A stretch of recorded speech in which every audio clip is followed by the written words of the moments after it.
दिख रहा है। राजीव, अब आप इस दूसरे चरण को, बजट सत्र के सेकंड सेशन को आप किस तरह से देख रहे हैं? कोई समाधान, किसी समस्या पर वाकई कुछ चर्चा होगी या फिर सिर्फ हंगामा, जो कि हम पिछले कई जो है सत्रों की कार्यवाही से हम देख रहे हैं?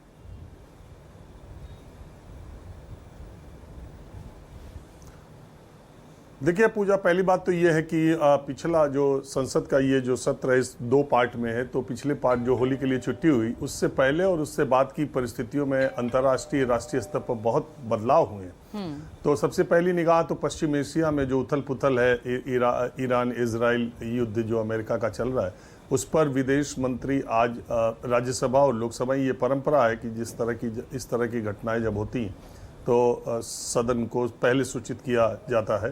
तो राज्यसभा और लोकसभा में आज वो इसके बारे में जानकारी देंगे।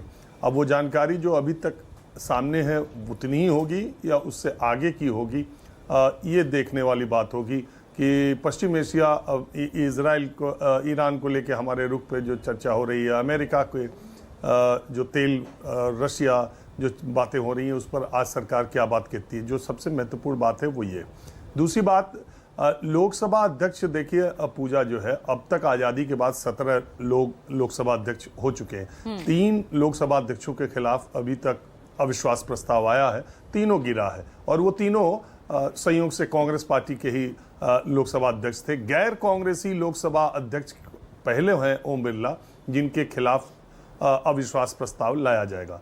तो ये इतिहास में ये बातें दर्ज होती हैं। मावलंकर साहब जो कि बहुत शानदार स्पीकर माने जाते थे, लेकिन कम्युनिस्ट और उस समय की जो पार्टियां थी, प्रजा पार्टी, कम्युनिस्टों ने उनके खिलाफ भी अविश्वास प्रस्ताव लाया और उसके बाद हुकुम सिंह के खिलाफ अविश्वास प्रस्ताव आया था और बलराम जाखड़ के खिलाफ आया था। और ये विपक्ष ने उस समय यही आरोप जो ओम बिरला पर लगाए गए हैं आज के लोकसभा अध्यक्ष पर, यही आरोप उन तीनों स्पीकर्स के ऊपर भी लगे थे और प्रस्ताव गिरा था। वो पद पर बने रहे थे, ये प्रस्ताव भी गिरेगा और पद पर बने रहेंगे ओम बिरला, लेकिन ये दर्ज होता है। जैसे मैंने आपको बताया, जब आगे अब चर्चा होगी कभी किसी लोकसभा अध्यक्ष के 10, 20, 50 साल बाद अविश्वास प्रस्ताव आएगा, तब जैसे मैंने आपको 3 नाम बताए तो चौथा नाम भी जुड़ जाएगा ओम बिरला का।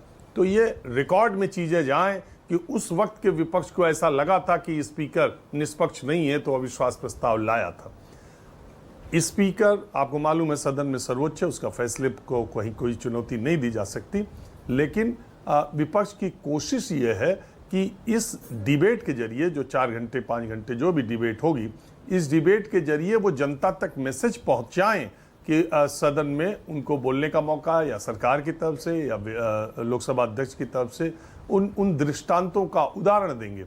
हालांकि इसके पहले ही प्रधानमंत्री का बयान आपने दिखाया ही, प्रधानमंत्री ने खुद स्पीकर की तारीफ करके सब कुछ साफ कर दिया है और आज तक स्पीकर हटा नहीं है, तो इस बार भी हटेगा नहीं, ये 100% श्योर बात है। हालांकि टीएमसी का रुख में परिवर्तन आया, पहले वो उसका रुख समझ नहीं आ रहा था, लेकिन अब वो विपक्ष के साथ, लोकसभा अध्यक्ष के अविश्वास प्रस्ताव विपक्ष के साथ खड़ा रहने का उसने फैसला किया है। चलिए, तो आज लोकसभा की कार्यवाही पर सबकी नजर रहेगी जब बजट सत्र के इस दूसरे चरण की शुरुआत होगी 11 बजे। और यहां पर अगर मैं शुरुआत